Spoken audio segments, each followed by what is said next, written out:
Buenos días para todos. Es realmente un gusto para el doctor Milton Fornella y para quien habla recibirlos en esta 13ª edición de las conferencias de invierno de oncología de la ciudad de Montevideo.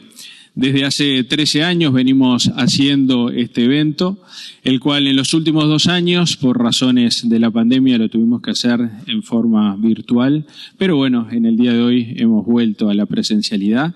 El tema de los tapabocas queda a discreción de los participantes si quieren usarlo o no usarlo, en el uso de la responsabilidad de cada uno que quiera hacerlo.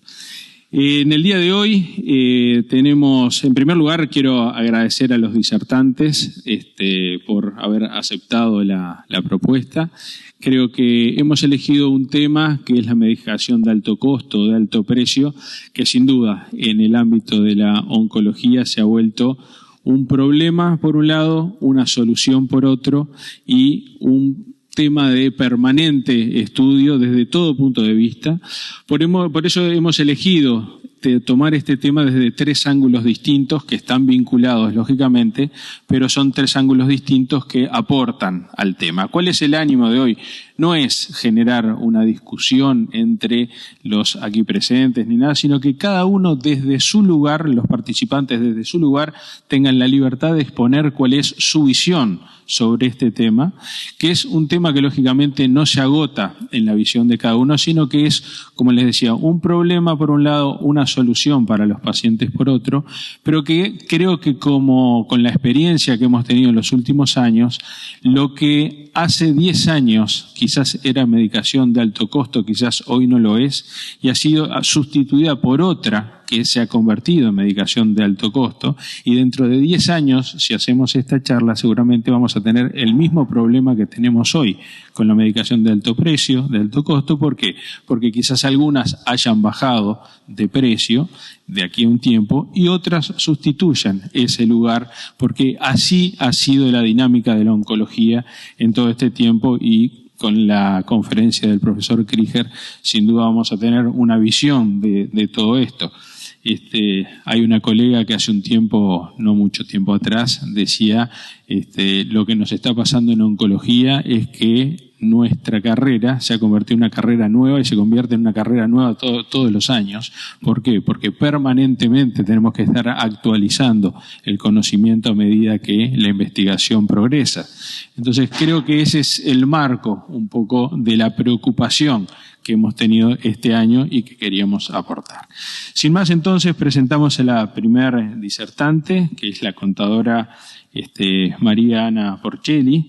Vamos a dar algunos datos de ella. Es contadora pública, egresada de la Facultad de Ciencias, Economía y Administración de la Universidad de la República, magíster en Dirección de Empresas de Salud, título otorgado por la Universidad de Montevideo, en Innovación y Emprendimiento, especializada en la Universidad de Barcelona. Asimismo, también en el Instituto Uruguayo de Normas Técnicas, se formó como especialista UNIT en Gestión de Calidad de Servicios de Salud.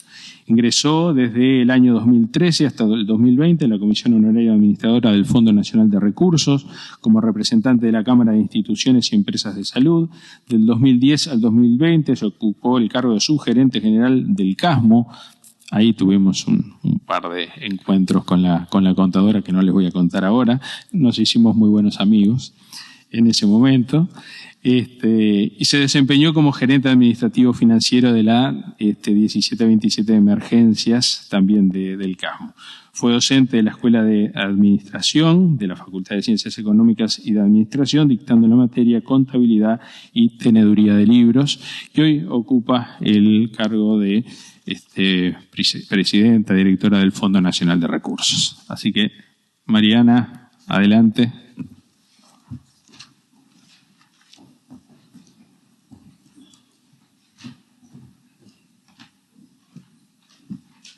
Bueno, buenos días para todos.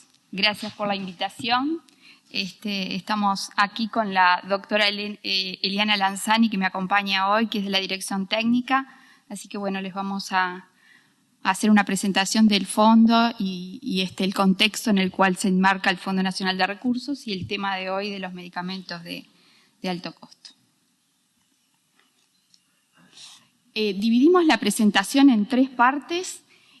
un punto inicial de una breve reseña de lo que es el Sistema Nacional Integrado de Salud del Uruguay para entender el contexto en el cual se enmarca el fondo, el modelo de incorporación de tecnología sanitaria de los medicamentos de alto precio y luego contarles cómo funciona el fondo y cómo se incorpora y cómo se evalúan los medicamentos dentro del Fondo Nacional de Recursos. En el año 2008, en enero del 2008, el sistema de salud del Uruguay sufre una transformación importante y a través de la Ley 18.211 se crea lo que es el Sistema Nacional Integrado de Salud, se crea el Seguro Nacional de Salud y el FON, que es el que administra el Fondo Nacional de Salud FONASA, y la Junta Nacional de Salud, que es la que administra estos fondos. Y los principios por los cuales tiene que velar esta Junta Nacional son la cobertura universal, la equidad, la accesibilidad, la calidad asistencial y la sustentabilidad de los servicios de salud. En este marco es que funciona el Fondo Nacional de Recursos, garantizando la cobertura universal, la accesibilidad, la equidad y la sustentabilidad del sistema de salud. El Uruguay gasta un 9,5% del PBI como gasto total en salud, el cual se compone de un gasto público y un gasto privado. El 67% de ese gasto es gasto público, que se conforma con el aporte que hacen las empresas, el aporte que hacen los trabajadores y los pasivos al FONASA, y se complementa a través de rentas generales.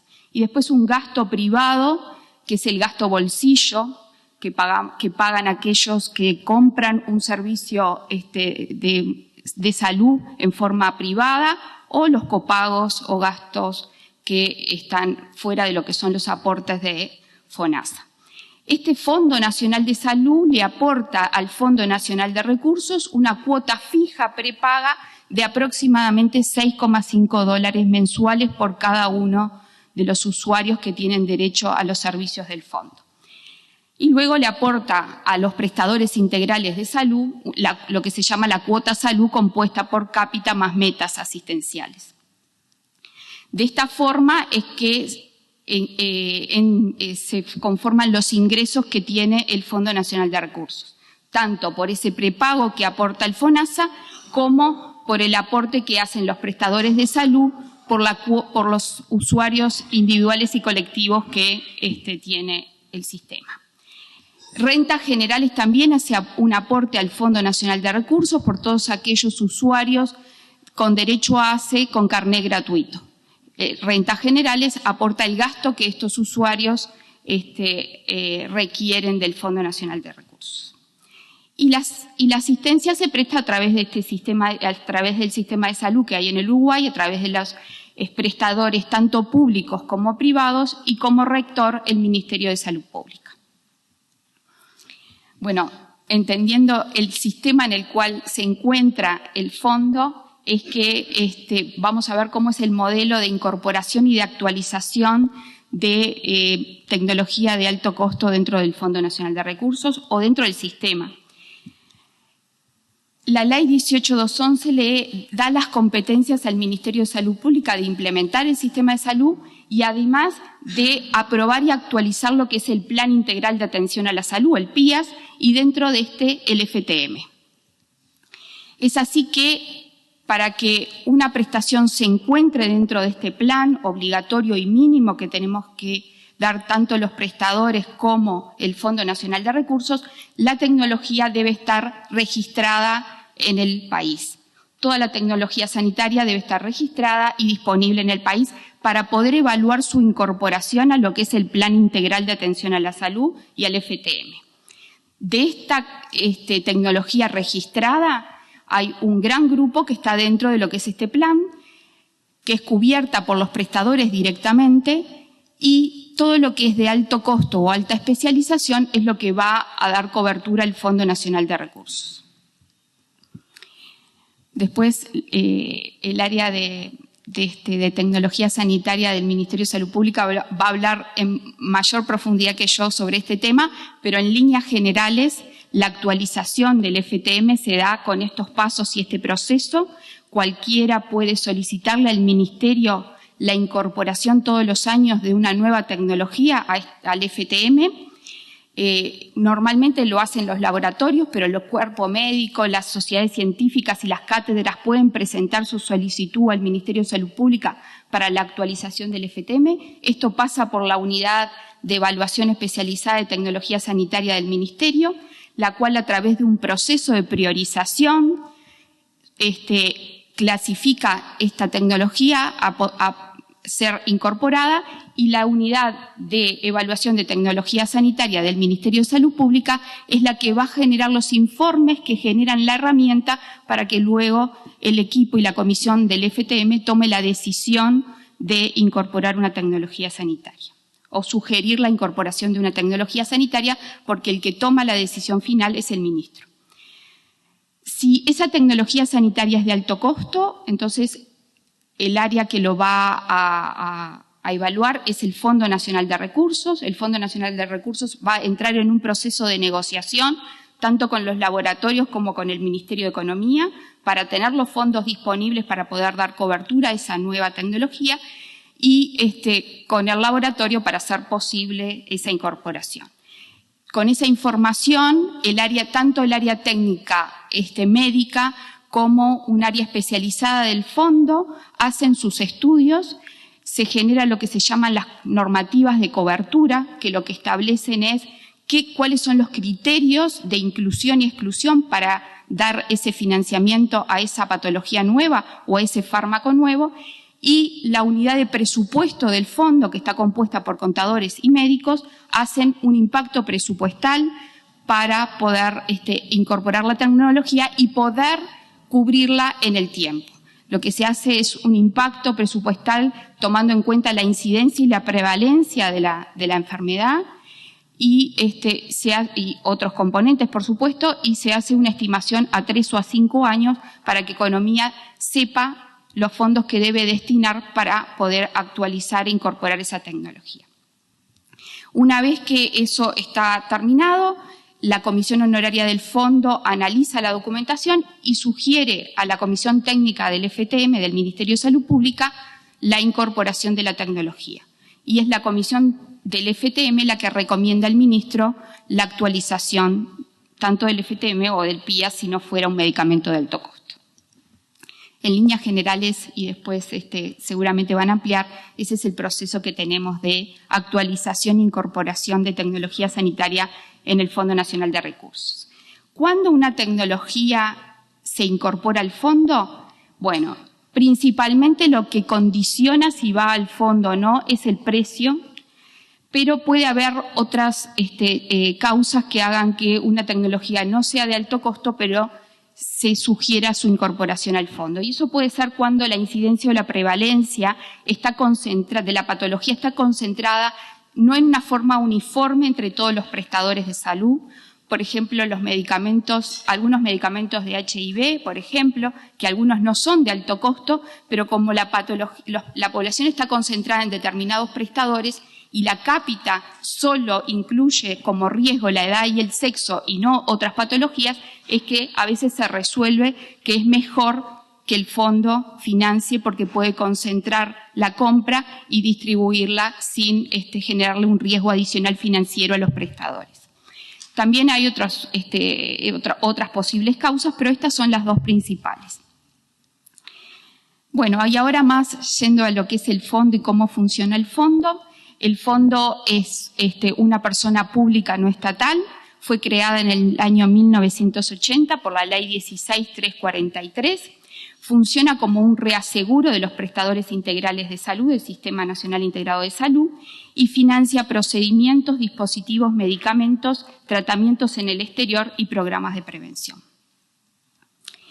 Su misión es financiar en forma eficiente procedimientos de medicina altamente especializada y medicamentos de alto costo, comprendidos en la normativa de cobertura, tiene que estar en la normativa de cobertura vigente para todos los usuarios del Sistema Nacional Integrado de Salud, contribuyendo a la mejora de la calidad y a la sostenibilidad económica financiera.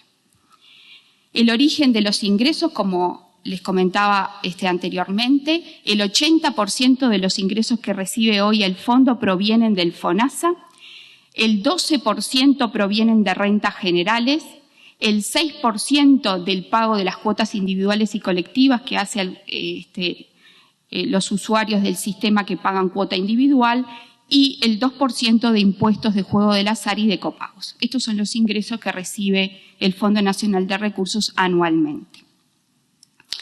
¿Cómo es la ejecución presupuestal de estos fondos? Aproximadamente el 80% de los fondos son destinados a actos, el 20% a medicamentos, 16% ha venido aumentando en estos últimos años y un 3% es de gasto de gestión.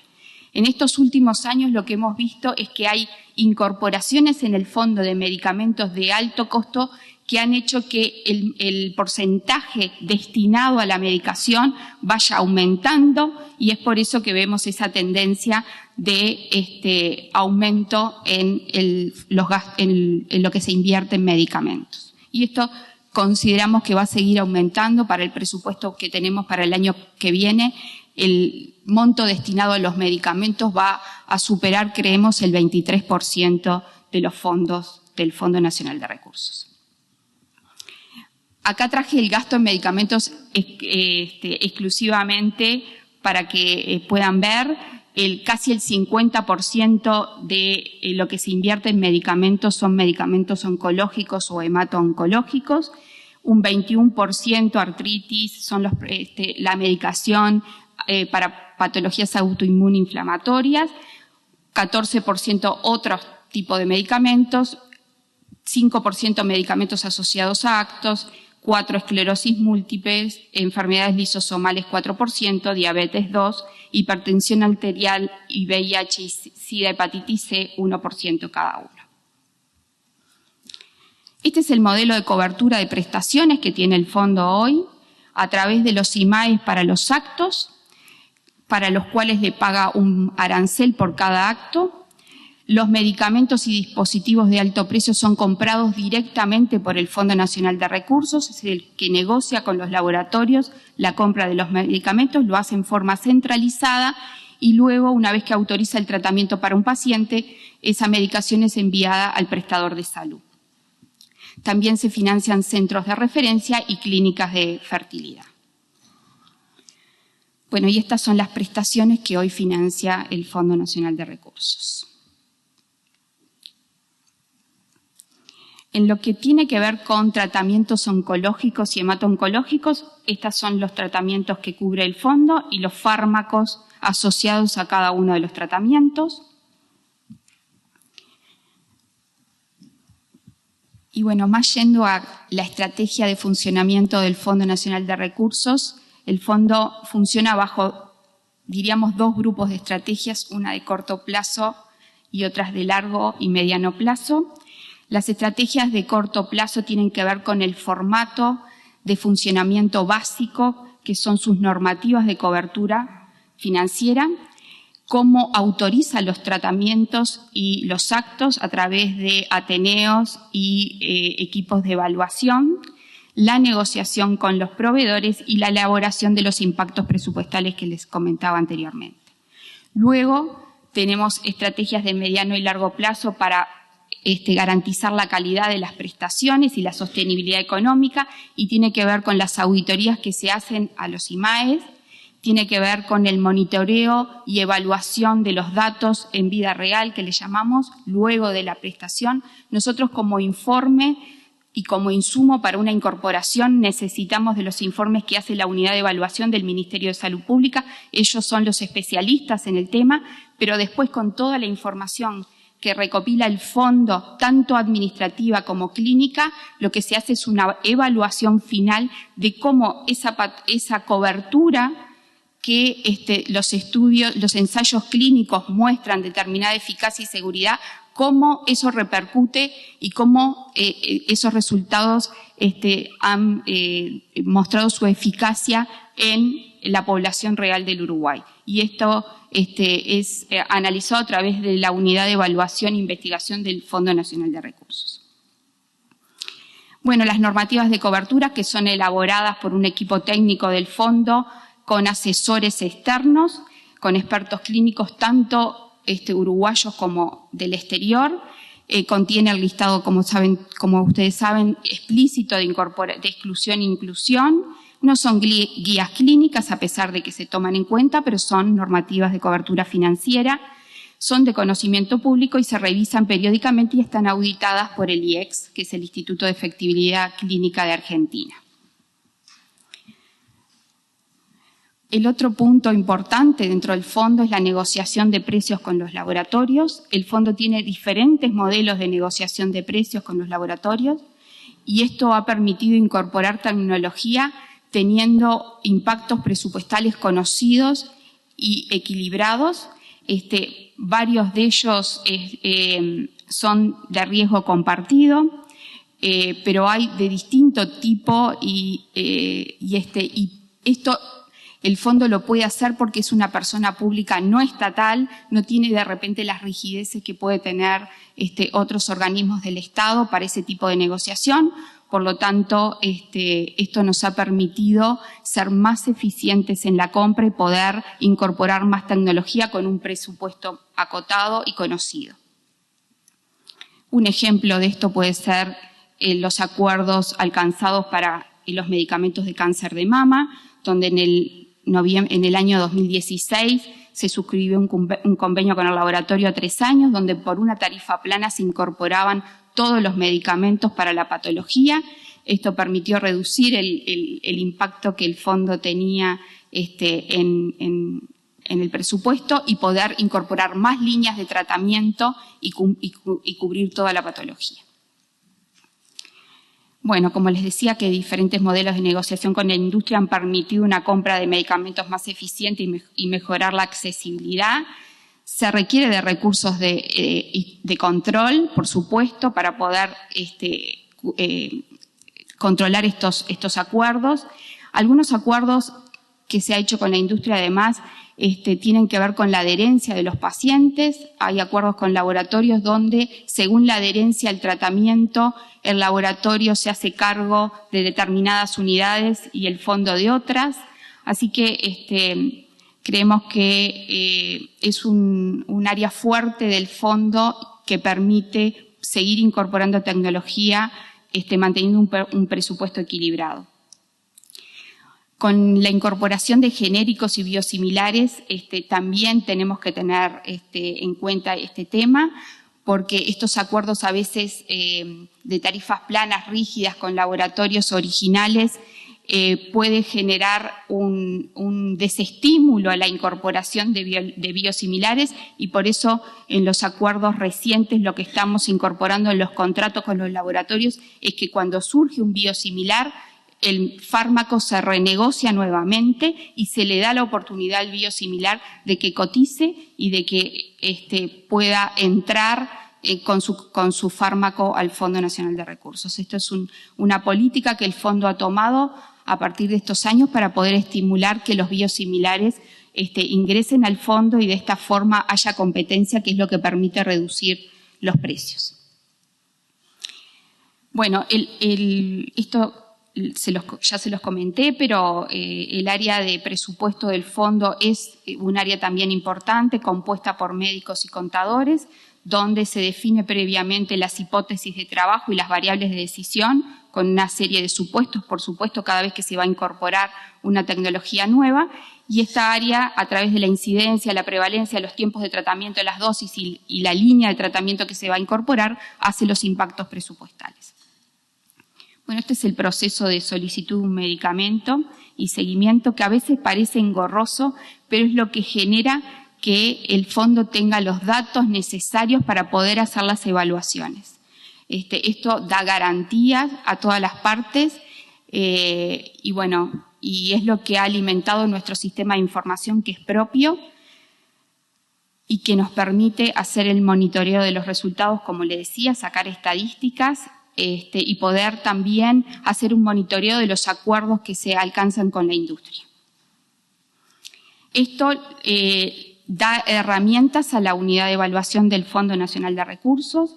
El poder cumplir con la misión y los objetivos que tiene el fondo requiere del análisis de los datos, de los indicadores y la evaluación de resultados, por lo tanto, es sumamente importante dentro del fondo.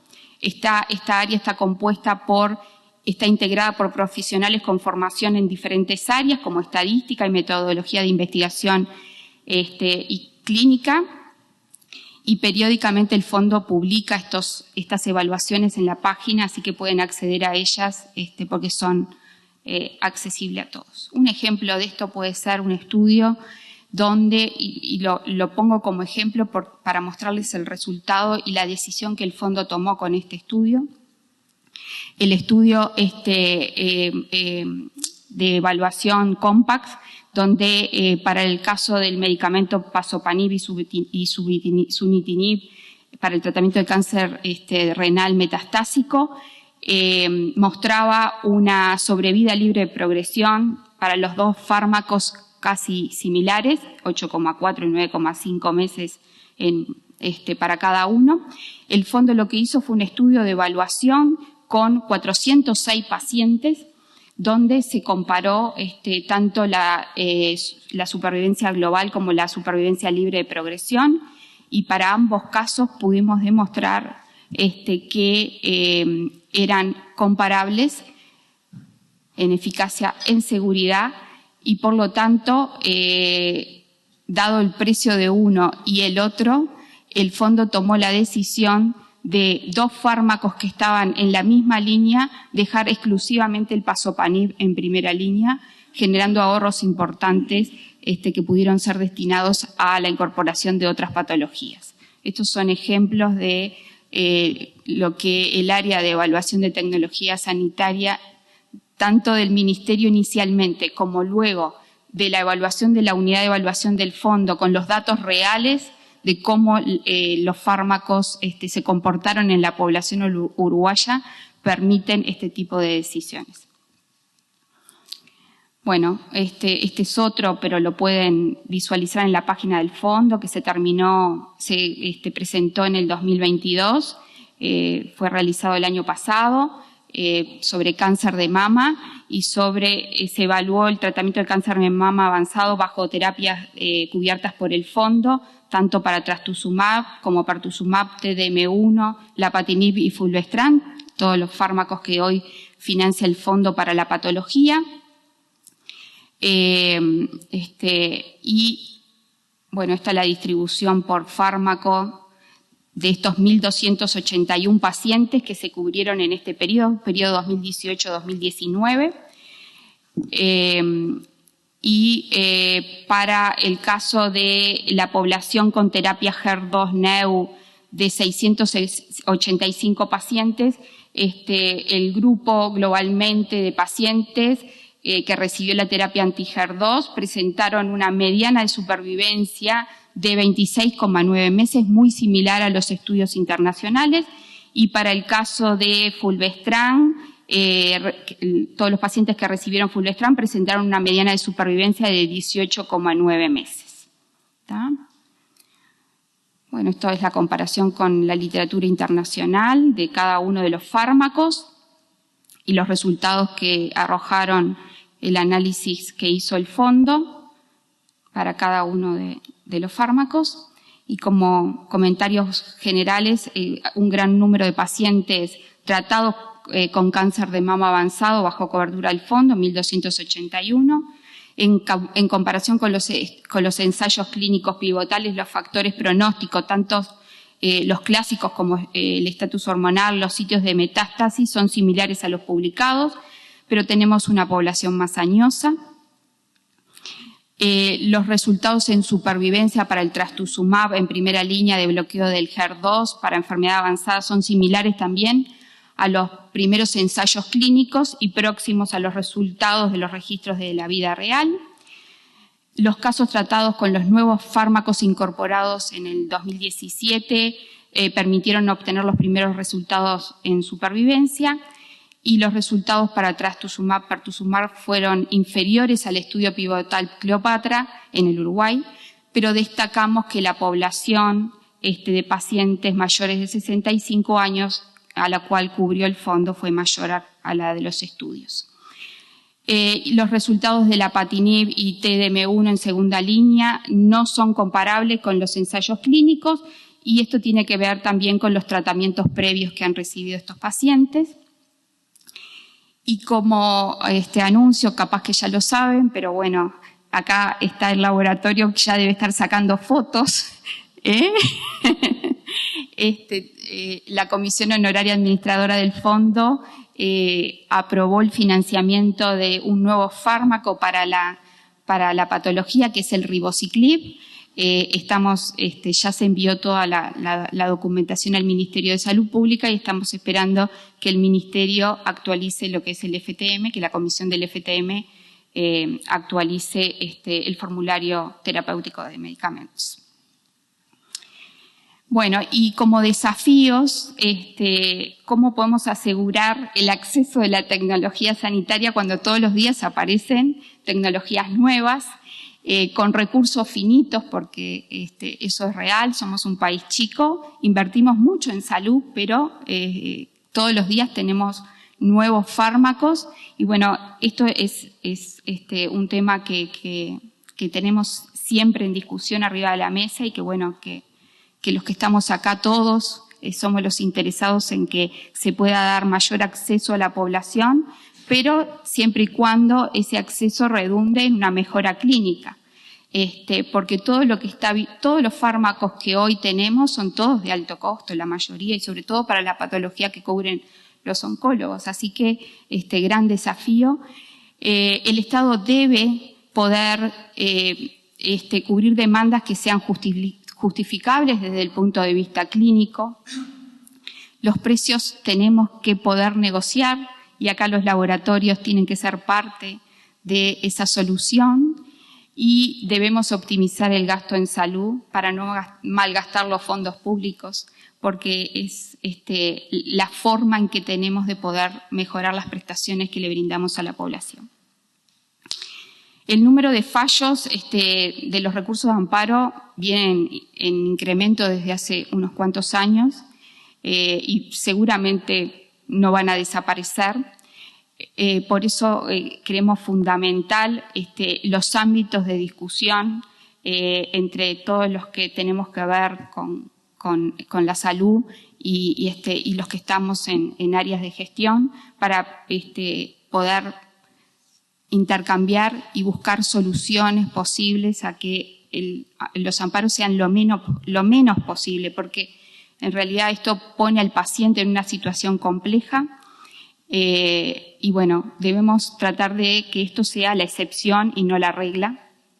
Y lamentablemente hoy el número de tratamientos en amparo a veces superan en monto la cobertura que da el fondo. Los gastos en medicamentos que no están incorporados son el 50% de los medicamentos de alto costo que tiene que pagar el Estado. Por lo tanto, es casi más que lo que cubre el fondo hoy. No en cantidad de tratamientos, pero sí en monto de plata. La cantidad de acciones de amparo, esta es la evolución de las acciones de amparo de estos últimos años. A partir del 2018 y el 2019 hubo un impacto importante en la cantidad de amparos y esto no ha dejado de crecer. Para el 2022 creemos que los amparos van a llegar a 1.200, por lo tanto van a seguir creciendo. Y lo que nos preocupa es los amparos de medicamentos que no están registrados en el país. Cómo crece el porcentaje de medicamentos no registrados, los recursos de amparo de medicamentos no registrados en el país, donde el Ministerio, el registro le permite al Ministerio dar garantías de trazabilidad del producto, garantías de controles y en estas situaciones no solamente se pagan precios a veces desorbitantes, y no quiero decir que sean los laboratorios los culpables, pero el tener que salir a comprar un fármaco que el juez condena y que hay que cumplir en 72 horas, porque ese es el plazo, obliga a todas las partes a salir a buscar fármacos que de repente a veces hasta los laboratorios no lo tienen ni negociado. Entonces, es fundamental tratar de que esto no crezca la cantidad de fármacos no registrados en el país. Y no siempre es un tema, porque yo he escuchado decir, bueno, pero el ministerio demora en el registro. Y no es siempre así, porque hay fármacos que ningún laboratorio ha solicitado el registro. Entonces, y cuando a veces pedimos que los registres nos dicen que, bueno, que no pueden, que no. O sea, que no es solamente un tema de que hay demora en el registro del fármaco. Bueno, estos son los principios activos más solicitados en recurso de amparo. De estos hay varios que ya el fondo ha incorporado o está en vías de incorporación. Bueno, como les comentaba recién, el ribociclib, el nusinersen también está en un proceso ya de incorporación. Hay varios que son oncológicos y varios que son de enfermedades poco frecuentes. Y como final esta frase, y la tomé de una abogada que decía, bueno, pero si realmente creemos que nuestro sistema de salud es importante y que el sistema debe existir, entonces tenemos que todos trabajar por la sustentabilidad de él. Así que bueno, esa es como mi frase final para el día de hoy.